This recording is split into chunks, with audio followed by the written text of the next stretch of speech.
Okay, so we're gonna have our last speech of this meeting from Mark Gilligan, who is, probably in Vietnam. Let's welcome him for this last talk about Vietnam Roadshow. Thank you very much, Koji. I will just try to, first of all, explain a little bit about where this initiative comes from, and then after that, talk about what it actually is. So the history of the event really is that Alex Shalik started a program of equity in 2019, and there were events in London, Sao Paulo in Brazil, and Addis Ababa in Ethiopia. And there was a proposal to have an event in Vietnam in 2020.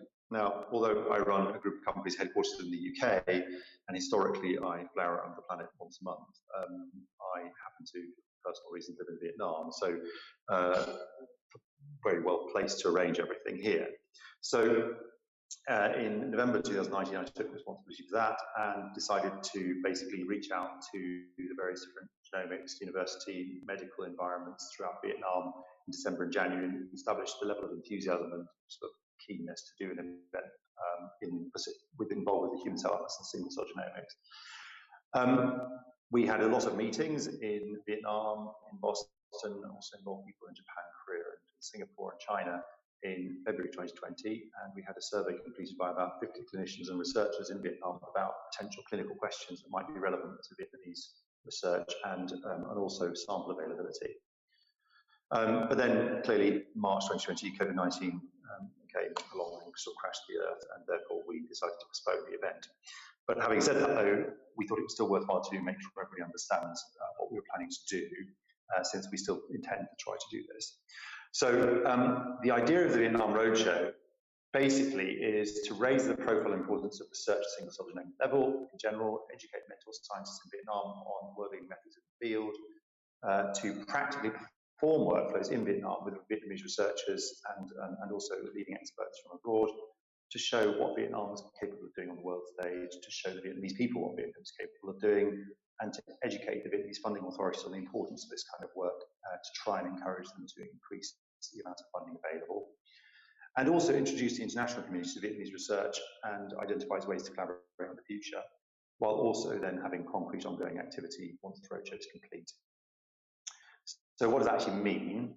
Well, it means running 2 weeks of activities in Hanoi and Ho Chi Minh City. For anybody who doesn't understand the geography of Vietnam, they're about 2,000 kilometers apart, about 2.5-hour flight from the north to the south of Vietnam. It's very long and thin. The south of Vietnam in Ho Chi Minh City is a tropical country, and the weather is always warm and nice, except for some rain. Hanoi is 2,000 kilometers further north and is very seasonal, and at the moment it's beginning of winter here, so it's actually getting to be what's regarded as cold here now.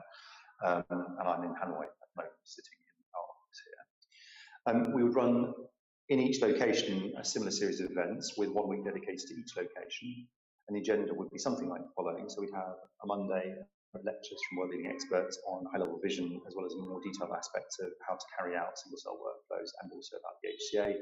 Tuesday and Wednesday, take real biological samples from the clinic and process through these single-cell workflows to generate ctDNA libraries for sequencing. Thursday and Friday, sequence the libraries, but also begin the bioinformatic pipeline processing as well. So basically run through the entirety of single-cell workflows in a week in Vietnam, twice. So it's definitely a challenging set of circumstances to go through. And the aim would be to get real practical results, generate HCA data, also to be able to probe clinical questions that are actually useful to Vietnam, and perform experiments that would allow us to publish a series of papers to be written on what we've done. Clearly, we wouldn't necessarily be able to finish everything in all parts of the work during these 2 singular weeks, but at least get the lion's share of it done.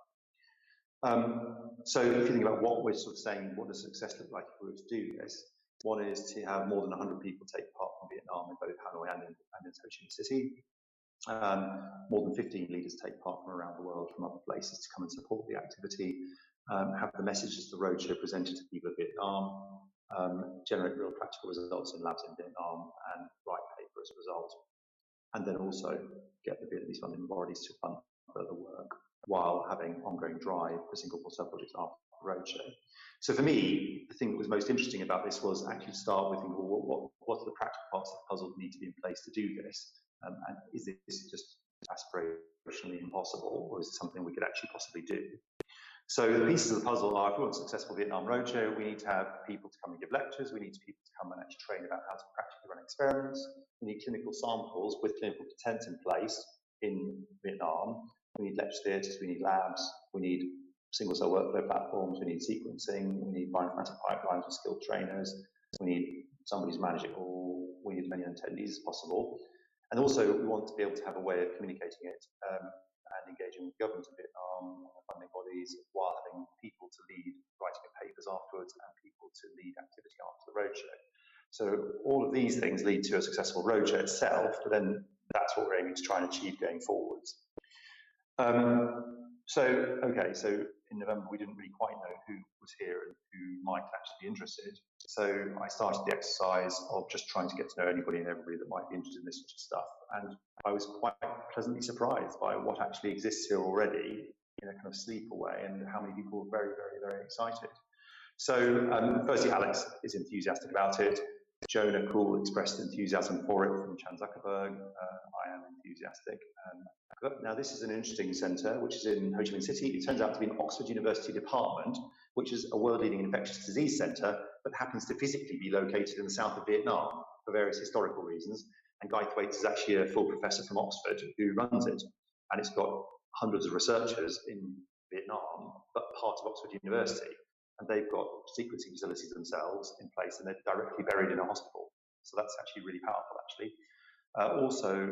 The largest private hospital group of Vietnam, called VinMec, which is part of the biggest company in Vietnam, which is Vin Group, which is a multi-billion-dollar organisation with tens of thousands of staff, has a research division led by Nguyen Chang Diem, and they have a stem cell and gene technology centre, which actually has more sequencing platforms than I thought you could have actually in Vietnam.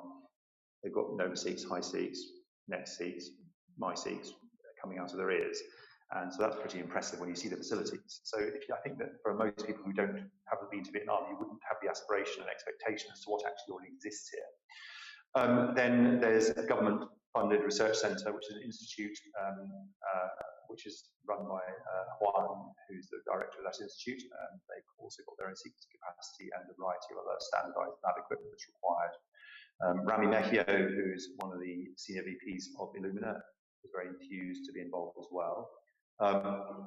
Also, we have here a director of medical universities, also a bioinformatics company that happens to be run by a Vietnamese person. Most of the technology is actually in Vietnam, a company called BioTuring.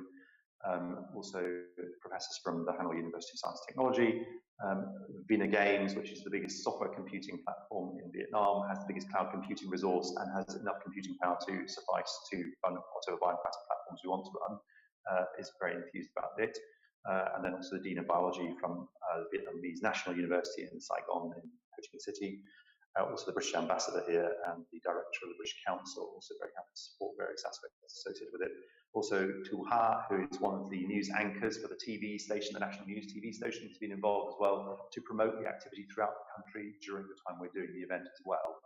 So I think it's funny in a country like Vietnam, which is different to a more developed country, actually something like this will be very unique and therefore interesting for the Vietnamese people, and it will be promoted to the mass population of Vietnam, not only to a few scientists. It will be seen as something very exciting for Vietnam to talk about. So therefore the national TV station is enthused about talking about it as well.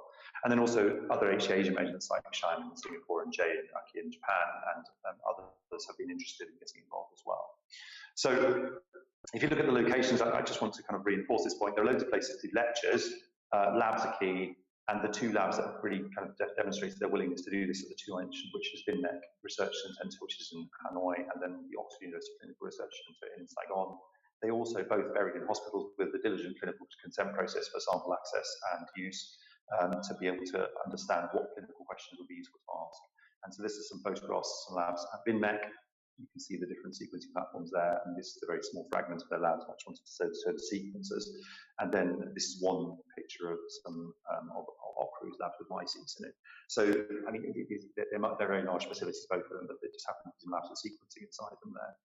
And Guy and Liam are very happy to be involved. So the plan is, well, it's fair to say that the timing is somewhat in question because we intended to do it in June 2020. That really was rather thrown out. Rather strangely, though, case nobody's noticed this, in Vietnam, actually COVID hasn't taken hold, and life is pretty much normal here. The borders of the country are closed, so you can't really come in or out. So I'm sort of stuck here and have been here since March. But there is a plan that's forming as a result of the Vietnamese side being quite enthused about this. It's kind of a bit frustrated we haven't done it yet, given the amount of enthusiasm in February. So around doing a virtual part in-person event in Vietnam. We can easily have an in-person event in Vietnam with 50 people at it. And we can have people from abroad presenting, so that's kind of okay. But that's just forming how we would go about doing that.